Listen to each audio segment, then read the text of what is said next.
اور یمن میں اسود عنسی کو واصل جہنم کیا تھا۔ میرے دوست اور بھائیو، یہاں پر آپ سے ایک سوال میں پوچھنا چاہتا ہوں، اور وہ یہ ہے کہ پہلی وحی، پہلی آسمانی خبر وہ کون سی ہے؟ اقرا بسم ربک الذی خلق، یہ ہے یا نہیں؟ سب سے پہلی آسمانی خبر اقرا بسم ربک الذی خلق، اور سب سے آخری آسمانی خبر وہ کیا ہے پتہ ہے آپ کو؟ سب سے آخری آسمانی خبر کہ اس کے بعد آسمان سے کوئی خبر نہیں آئی، وہ یہ ہے جب حضرت فیروز نے اسود عنسی کو قتل کر دیا تو اللہ تبارک و تعالی نے بذریعہ وحی محمد رسول اللہ کو فرمایا فاز فیروز یا رسول اللہ، اے اللہ کے نبی فیروز اپنے مشن میں کامیاب ہو۔ یہ آخری آسمانی خبر ہے، اس کے بعد آسمان سے کوئی وحی اور کوئی خبر نازل نہیں ہوئی۔ یہ جو قرآن کریم ہے الیوم اکملت، وہ تو قرآن کی وحی ہے۔ آسمان سے مطلق آسمان سے آخری خبر جو زمین کی طرف آئی ہے وہ ہے فاز فیروز یا رسول اللہ، اے اللہ کے رسول حضرت فیروز اپنے مشن میں کامیاب ہوا، اس نے مدعی نبوت کو واصل جہنم کر دیا۔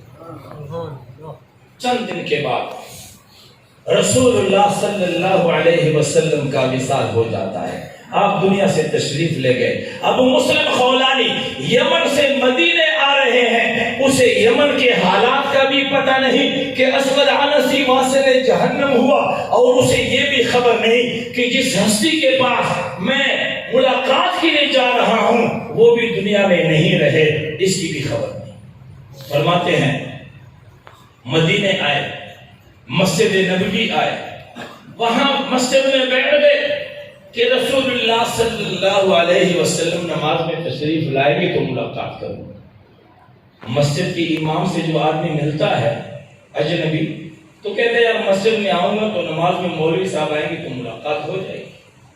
وہ مسجد نبوی میں بیٹھ گئے، ایک صحابی آیا، یہ اٹھے اور ان سے مصافحہ کیا اور کہنے لگا کہ میں یمن سے آیا ہوں، میں نے محمد رسول اللہ صلی اللہ علیہ وسلم سے ملاقات کرنی۔ وہ صحابی رونے لگا اور اسے ہاتھ سے پکڑ کر حجرہ شریف کے پاس لے گیا اور کہنے لگا کہ یہ جو قبر ہے یہ ہمارے نبی مکرم صلی اللہ علیہ وسلم کی ہے، چند دن پہلے اس کا وصال ہوا ہے۔ فرماتے ہیں میں بہت پریشان ہوا، مسجد میں بیٹھ گیا، کبھی محراب کو دیکھتا ہوں، کبھی ممبر کو دیکھتا ہوں، کبھی دروازوں کو دیکھتا ہوں، میرا نبی یہاں محراب میں کیسے تشریف فرما ہوتے، کس دروازے سے آتے، کیا انداز ہوتا، ان تصورات اور خیالات میں گم بیٹھا ہوا ہوں کہ اچانک حضرت عمر فاروق رضی اللہ عنہ تشریف لائے۔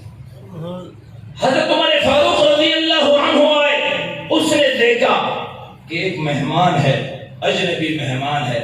میں نے یہاں پر یہ ساتھیوں سے پوچھا کہ کتنی ٹائم تک میں بات کرنی، عشاء کا وقت، تو انہوں نے کہا کہ جتنی مرضی 1 گھنٹہ آپ بات کر سکتے ہیں، تو 1 گھنٹہ تو میں بات کروں نا۔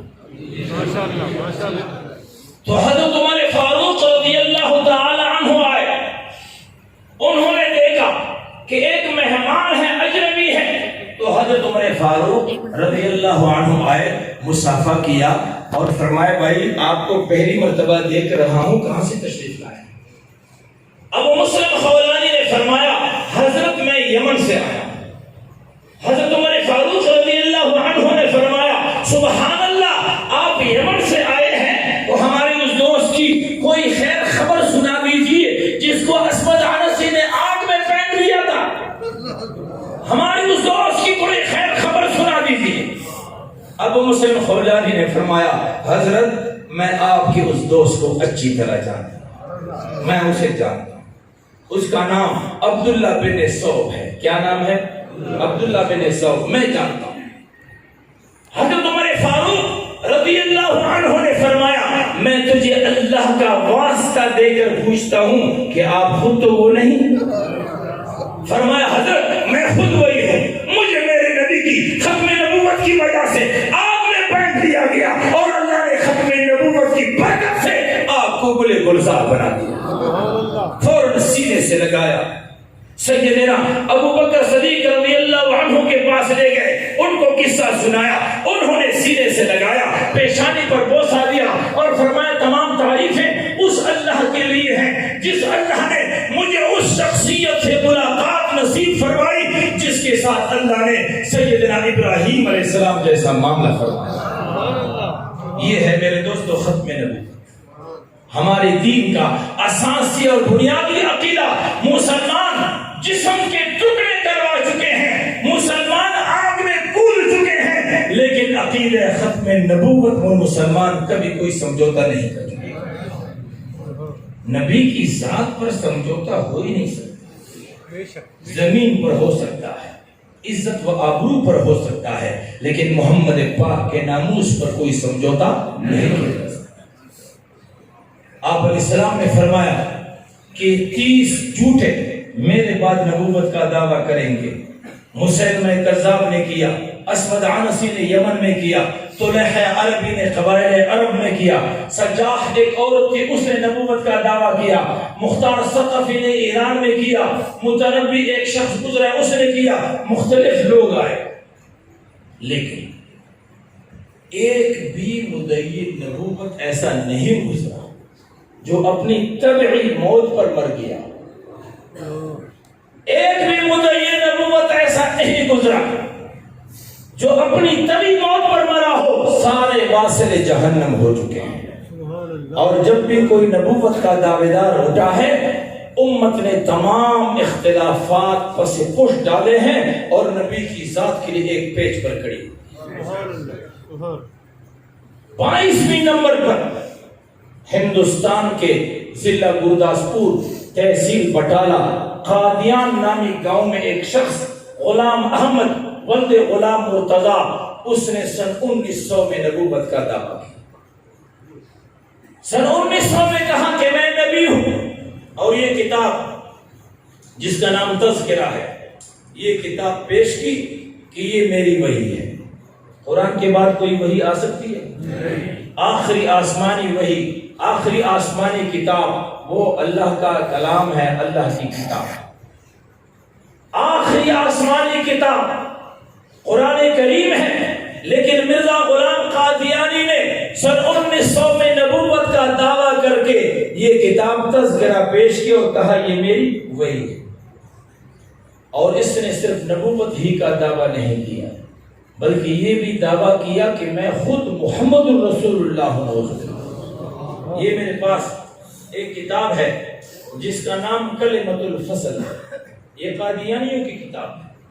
اس میں لکھتے ہیں وآخرین منہم لما یلحقوا بہم، کہ اللہ تبارک و تعالی نے محمد الرسول اللہ صلی اللہ علیہ وسلم سے ایک مرتبہ پھر دوبارہ بعثت کا وعدہ کیا کہ میں دوبارہ آپ کو مبعوث کروں گا۔